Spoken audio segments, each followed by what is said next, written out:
इंसानों के अंदर एक खास बात होती है। बाकी जानवर तो अपनी गलती से सीख जाते हैं, पर इंसान कभी भी अपनी गलती से नहीं सीखते। तो आज की कहानी ऐसी ही है, जहां इंसान अपनी जिंदगी आराम से गुजारने के लिए और भी कठिन कामों को करने के लिए रोबोट्स को बनाते हैं, जिन्हें इस कहानी में रेप्लिकेंट कहा गया है। रेप्लिकेंट बिल्कुल इंसानों की तरह रहते हैं, उनमें फीलिंग्स, इमोशंस सब कुछ रहता है और साथ ही चोट लगने पर उनका खून भी बहता है। शुरू में तो रेप्लिकेंट्स इंसानों के साथ काफी अच्छे से काम करते हैं, लेकिन फिर बाद में यही अपना रंग दिखाना चालू कर देते हैं। इनमें से कुछ रेप्लिकेंट इंसानों को नुकसान पहुंचाने लगते हैं और उन्हें मारना चालू कर देते हैं। तो इन्हीं को रोकने के लिए हंटर्स को हायर किया गया, जो होते तो रेप्लिकेंट ही हैं, पर ये रेप्लिकेंट्स इंसानों के साथ काफी अच्छे से रहते हैं और उनकी सारी बातें भी मानते हैं। तो इन्हीं में से एक हंटर को जब अपनी जिंदगी के बारे में एक खौफनाक राज पता चलता है, जिससे उसकी पूरी जिंदगी बदल गई। तो आखिर वो राज क्या था, ये हम जानेंगे इस कहानी में। तो कहानी की शुरुआत ऑफिसर के से होती है, जिसका काम होता है रेप्लिकेंट को रिटायर करने का, यानी उन्हें मारने का।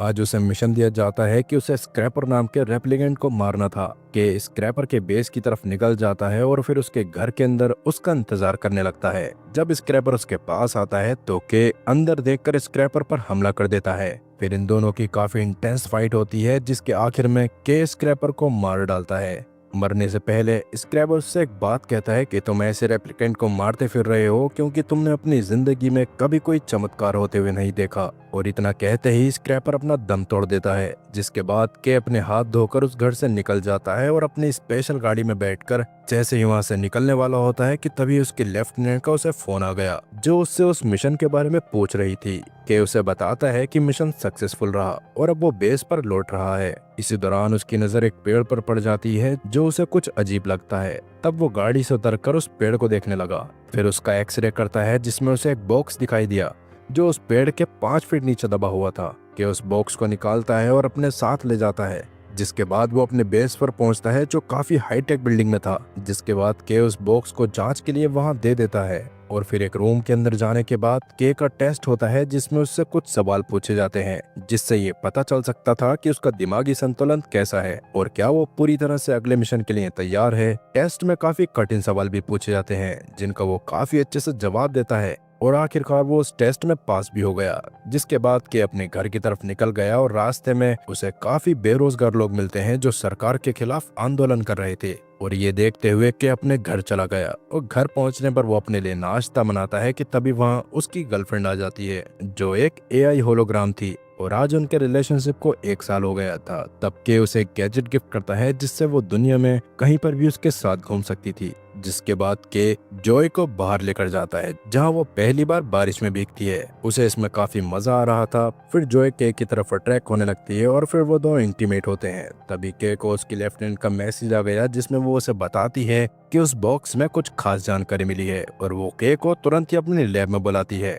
और उसी दौरान के लैब के लिए निकल जाता है। जब वो लैब में पहुंचता है, तब लैब का साइंटिस्ट उसे बताता है कि ये कोई बॉक्स नहीं, बल्कि एक मिलिट्री बॉक्स है, जिसके अंदर उन्हें एक लड़की का स्केलेटन मिला है। और जब उस लैब का साइंटिस्ट उस लड़की की हड्डियों पर माइक्रोस्कोप से जूम करता है, तब वहां उसे पता चलता है कि इस लड़की की मौत बच्चे की डिलीवरी करते टाइम हुई थी। और फिर जब के उन हड्डियों पर माइक्रोस्कोप से जूम करके देख रहा होता है, तभी उसे कुछ ऐसा मिलता है जिससे सभी लोग शॉक रह गए। दरअसल के को हड्डियों के ऊपर एक सीरियल नंबर मिला, जो हर रेप्लिकेंट की हड्डियों पर लिखा जाता है, जिससे उनके मॉडल की पहचान की जा सके। लेफ्टिनेंट के से बात करते हुए कहती है कि ये कैसे पॉसिबल है कि एक रेप्लिकेंट एक बच्चे को जन्म दे सके। अगर ये बात बाहर पता चल गई तो काफी तबाही हो सकती है, क्योंकि इंसान और रेप्लिकेंट में केवल यही एक अंतर है कि वो बच्चे पैदा नहीं कर सकते और इस चीज से काफी कुछ हो सकता है। इसलिए लेफ्टिनेंट के को ऑर्डर देती है कि तुम्हें इस केस से जुड़े सारे सबूत मिटा देने होंगे और साथ ही उस बच्चे को ढूंढकर खत्म कर दो और इस केस से जुड़े सारे सबूत मिटा देना। के लैब से बाहर निकलता है और ये जानकर कि रेप्लिकेंट भी बच्चों को जन्म दे सकते हैं, इससे के को स्क्रैपर की बात याद आ गई, जिसने उससे कहा था कि तुमने अभी तक कोई चमत्कार होते हुए नहीं देखा। के को लगता है कि शायद वो इसी चमत्कार के बारे में बताना चाहता था। फिर के इस मिशन के लिए पूरी शिद्दत से लग जाता है और वहां से सीधा अर्थ हेडक्वार्टर नाम की एक जगह पर पहुंचा, क्योंकि अर्थ हेडक्वार्टर में सारे रेप्लिकेंट के बारे में काफी जानकारी रखी थी और के को उम्मीद थी कि वहां उसे कुछ जानकारी जरूर मिलेगी। पर जब वो वहां पहुंचता है और रिसेप्शनिस्ट से उस सीरियल नंबर के बारे में पूछता है, तब वो आदमी उसे बताता है कि आज से ठीक 30 साल पहले लॉस एंजलिस में काफी बड़ा धमाका हुआ था, जिस वजह से लॉस एंजलिस में 10 दिन के लिए ब्लैकआउट लग गया था और पूरा शहर 10 दिन तक अंधेरे में ही रहा। और 11वें दिन जब इलेक्ट्रिसिटी आई तो रेप्लिकेंट का सारा डाटा किसी ने डिलीट कर दिया और आज तक ये पता नहीं चला कि आखिर वो किसने किया था। ये सुनकर के काफी निराश हो गया और क्योंकि उसे उम्मीद थी कि उसे कुछ न कुछ जानकारी मिल जाएगी, लेकिन उसे कुछ नहीं मिला। तभी वहाँ पर एक लेडी आती है जिसका नाम लव होता है। लव के से कहती है कि उसे मिस्टर वॉलेस ने भेजा है, जो वॉलेस कॉर्पोरेशन का मालिक है और वो रेप्लिकेंट्स को बनाती है। तब लव के को एक सीक्रेट रूम में ले जाती है जहाँ रेप्लिकेंट के बारे में कुछ जानकारी रखी गई थी। लव के को बताती है कि ब्लैकआउट के दौरान ये जगह किसी तरीके से बच गई थी। फिर लव के को सीरियल नंबर से जुड़ी एक ऑडियो फाइल देती है जिसको प्ले करने पर उन्हें डेकर्ड नाम के आदमी के बारे में पता चला, जो किसी रेप्लिकेंट का इंटरव्यू ले रहा था। ऑडियो की क्वालिटी खराब होने की वजह से के को कुछ और जानकारी नहीं मिल पाती और वहां से निकलकर के एक आदमी के पास जाता है जिसने डेकर्ड के साथ काफी साल तक काम किया था और वो भी एक रेप्लिकेंट ही था। के उस आदमी से डेकर्ड के बारे में पूछता है, पर वो आदमी के की बातों पर बिल्कुल भी ध्यान नहीं देता और उसे सिर्फ यही बताता है कि डेकर्ड 30 साल पहले ही रिटायर हो गया और तब से उसकी कभी भी डेकर्ड से बात नहीं हुई। के उसकी बात से काफी निराश हो गया था। दूसरी तरफ लव वॉलेस के पास जाती है। वॉलेस वहाँ एक लड़की पर एक्सपेरिमेंट कर रहा था क्योंकि वो एक ऐसी रेप्लिकेंट बनाना चाहता था जिसमें बच्चे पैदा करने की क्षमता हो, जिससे वो लाखों की तादाद में रेप्लिकेंट बना सके। क्योंकि उसे पता था कि ये काम अगर पॉसिबल हो गया तो उससे इसकी कंपनी को काफी ज्यादा फायदा होगा। वॉलेस उस लड़की के प्राइवेट पार्ट पर एक कट लगाता है, पर वो लड़की एक्सपेरिमेंट के दौरान ही मारी गई। वॉलेस लव से बात करता है और उसे भी उस बच्चे के बारे में पता था और वो लव को उस बच्चे को ढूंढकर उसके पास लाने के लिए कहता है।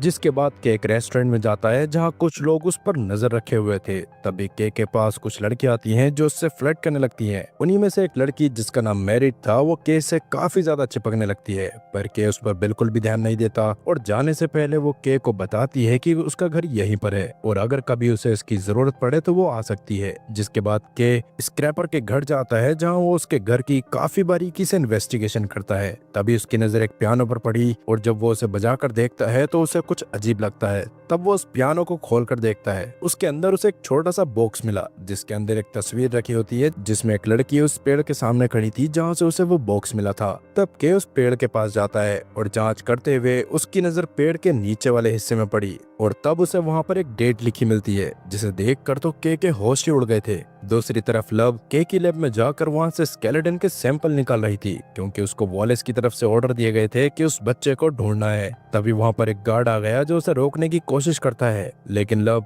चालाकी से उसे मारकर वहां से सैंपल चुरा लेती है। जिसके बाद के अपनी लेफ्टिनेंट से मिलता है जो उससे केस के बारे में पूछ रही थी, पर के बताता है कि अभी तक उसे कुछ भी लीड नहीं मिली। तब लेफ्टिनेंट के से उसके बचपन के बारे में पूछती है कि तुम्हारा बचपन कैसा था, क्योंकि रेप्लिकेंट की कोई असली याद नहीं रहती क्योंकि इनमें किसी दूसरे इंसान की यादें डाली जाती थी। के लेफ्टिनेंट को बताता है कि उसके बचपन में उसे एक अनाथालय के बारे में याद आता है जहां पर उसका बचपन गुजरा था। उसके पास एक घोड़े वाला खिलौना था जिसे छीनने के लिए काफी सारे बच्चे उसका पीछा करते हैं। तब के उस खिलौने को एक जगह छुपा देता है और खिलौना ना मिलने पर वो बच्चे उसको काफी बुरी तरह से मारते हैं। के लेफ्टिनेंट को बताता है कि उसे बस इतना ही याद है। जिसके बाद के अपने हेडक्वार्टर के रिकॉर्ड रूम में गया जहां वो उस डेट के दिन के सभी बच्चों के बारे में जानकारी निकालने लगता है। उसी वक्त जॉय भी उसके पास आती है और इससे कहने लगती है कि कहीं वो बच्चा तुम ही तो नहीं, क्योंकि तुम कोई आम रेप्लिकेंट नहीं हो, तुम्हारे अंदर जरूर कुछ खास है। जिस पर के उससे कहता है कि ऐसा नहीं है, पर के को पता चलता है कि उस दिन 2 बच्चे पैदा हुए थे, एक लड़का और एक लड़की। लड़की की किसी बीमारी के चलते मौत हो गई थी और लड़का एक अनाथालय में रहता था। तब के उस अनाथालय की तरफ निकल जाता है। उस जगह पहुंचने पर कुछ लोग के ऊपर अटैक कर देते हैं, लेकिन तभी लव वहां आकर उसको बचा लेती है। दरअसल के की स्पेसशिप वॉलेस कंपनी ने बनाई होती है, जिस वजह से उसकी लोकेशन लव को पता थी। फिर के उस अनाथालय में जाता है जहां उसे काफी सारे बच्चे काम करते हुए दिखते हैं। के वहाँ के मालिक से बात करता है और उससे उस लड़के के बारे में पूछने लगता है, पर अनाथालय के मालिक उसे सीधी तरह से कुछ भी नहीं बताता, जिस पर के उसे मारकर उससे सब कुछ उगलवा लेता है। वहाँ का मालिक उसे एक कमरे में ले गया जहाँ उसने बच्चों के रिकॉर्ड एक कॉपी पर लिखे हुए थे, पर जब के उस कॉपी को खोलकर देखता है तो उसमें कुछ पेज फटे हुए थे जहाँ उस बच्चे के बारे में जानकारी लिखी थी। आखिर किसने ये पेज हटाए होंगे, ये बात तो हमें कहानी में आगे पता चलेगी। के फिर उस अनाथालय में घूमने लगता है और ये अनाथालय उसे जाना पहचाना सा लग रहा था, जैसा उसने अपने बचपन में देखा था। फिर के एक जगह पहुंचता है जहां उसे याद था कि उसने वहां कुछ रखा था। इसके बाद जब वो वहाँ होता है तो उसे अपना खिलौना मिल जाता है, और जब वो उस खिलौने को काफी ध्यान से देख रहा था तो उस पर उसे वही डेडली की मिलती है जो उसने पहले उस पेड़ के नीचे देखी थी, जिसे देखकर वो काफी शौक हो गया और अब उसे यकीन होने लगता है कि वो बच्चा जिसे वो इतनी मेहनत से ढूंढ रहा है वो कोई और नहीं बल्कि खुद है। जिसके बाद के अपने घर जाता है जहाँ वो इस बारे में जॉय से डिस्कस कर रहा होता है, जिस पर जॉय से कहती है कि तुम्हारे अंदर जो बचपन की यादें हैं अगर उनका पता चल जाए कि वो रियल हैं या नहीं तो ये क्लियर हो जाएगा कि तुम वो बच्चे हो या नहीं। जिस पर के कहता है कि हाँ ये पता चल सकता है। तो इस चीज का पता करने के लिए के वॉलेस की एक सीक्रेट लैब में जाता है जहाँ उसे स्टेलिन नाम की एक साइंटिस्ट मिलती है जो वॉलेस के साथ काम किया करती है। उसका काम रेप्लिकेंट के लिए नकली यादें बनाने का था।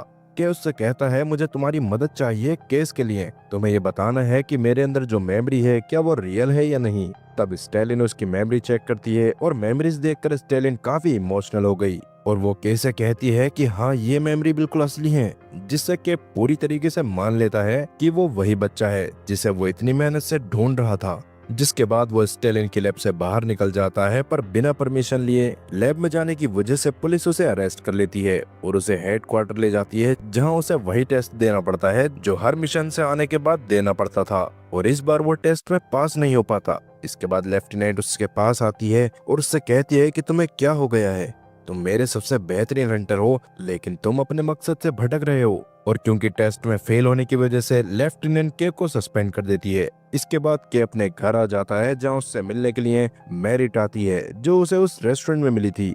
जिसके बाद वो दोनों मेकआउट करते हैं और फिर सुबह हो जाती है जहां मैरिट काफी चालाकी से के कपड़ों पर जीपीएस लगा देती है।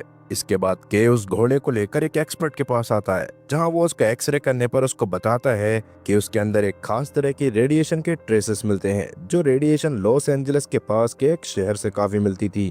और फिर तब के वहां जाने का डिसाइड करता है। दूसरी तरफ लव के की लेफ्ट हैंड से मिलती है और उससे के की लोकेशन मांगती है, पर वो उसे बताने से साफ मना कर देती है, जिससे लव को काफी गुस्सा आ गया और उसने गुस्से में आकर लेफ्टिनेंट को चाकू से जान से मार दिया और उसके कंप्यूटर से के की लोकेशन निकाल ली। दूसरी तरफ के उस सिटी में पहुंचता है जहां उसे चारों तरफ रेडिएशन ही रेडिएशन दिखाई देती है और आसपास केवल धूल उड़ रही थी और उस शहर में काफी अंधेरा भी था। उसे वहां काफी अजीब लग रहा था। चलते चलते वो एक घर के अंदर एंटर करता है जहां उसे डेकर्ड मिलता है। के डेकर्ड से बात करना चाहता था पर डेकर्ड उसकी बात नहीं मानता और उसको गन से शूट करके नीचे गिरा देता है। और जब डेकर्ड नीचे जाता है तो उसे के नहीं मिलता। वो के को ढूंढने लगता है। के डेकर्ड से बचकर एक रूम में छुप गया था जहां होलोग्राम प्रोजेक्टर था जिसमें एक वीडियो चल रहा था।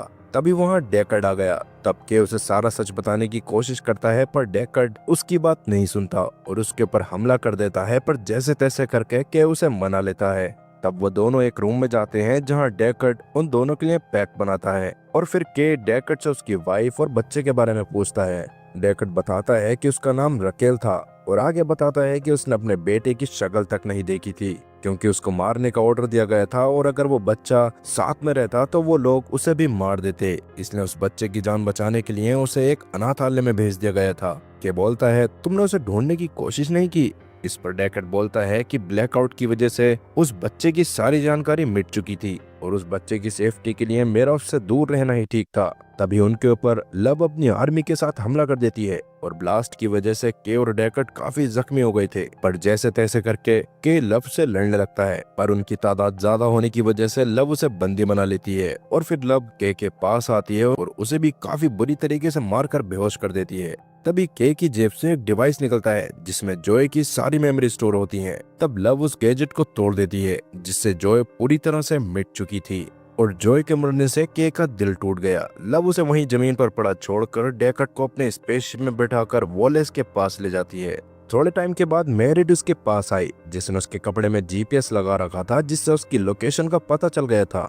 मैरिड के को वहां से उठाकर एक अंडरग्राउंड कमरे में ले जाती है जहां वो उसकी मरहम पट्टी करती है और तभी वहां पर एक लेडी आती है जिसका नाम फ्रेसिया होता है जो के को बताती है कि उसके ग्रुप का नाम रिवोल्यूशनरी है और वो उसकी लीडर है। साथ ही वो उसे बताती है कि उसके ही ग्रुप ने ब्लैकआउट किया था और उसकी सारी जानकारी भी मिटाई थी जिससे रकेल की बेटी की जान बच पाई। तब के उससे कहता है कि वो तो एक लड़का था। इस पर फ्रेसिया कहती है कि नहीं, उस लड़की की जान बचाने के लिए उन्हें ऐसा नाटक करना पड़ा था ताकि कोई भी उस लड़की का पीछा ना करे। इस बात को सुनकर के पूरी तरीके से दंग रह गया। अभी तक उसे यही लग रहा था कि वो रकेल का बेटा है, पर अब उसे पता चलता है कि रकेल की तो बेटी है, जिसकी वजह से उसका दिल टूट गया। इसके बाद फ्रेसिया केस से कहती है कि अगर वो उनका साथ देगा तो वो पूरी दुनिया को बदल देगी और जो लोग रेप्लिकेंट्स पर जुल्म करते हैं वो उन्हें भी सजा देगी।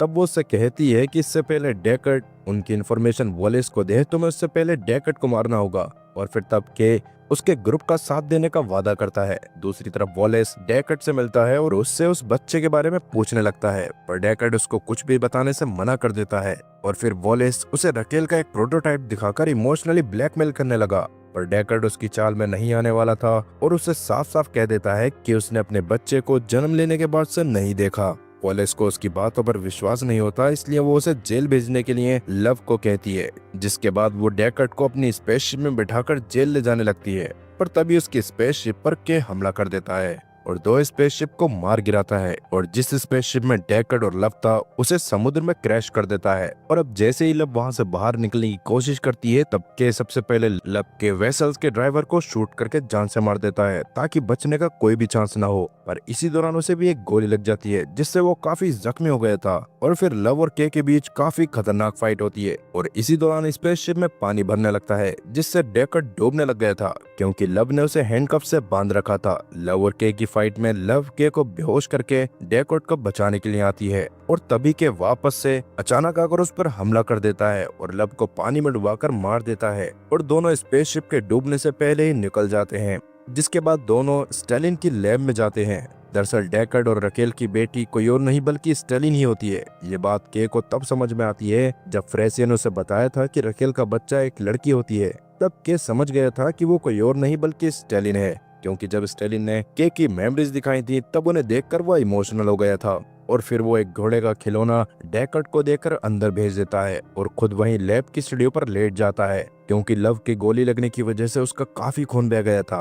और जब डेकर्ड अंदर अपनी बेटी से मिलता है तो वो काफी इमोशनल हो गया।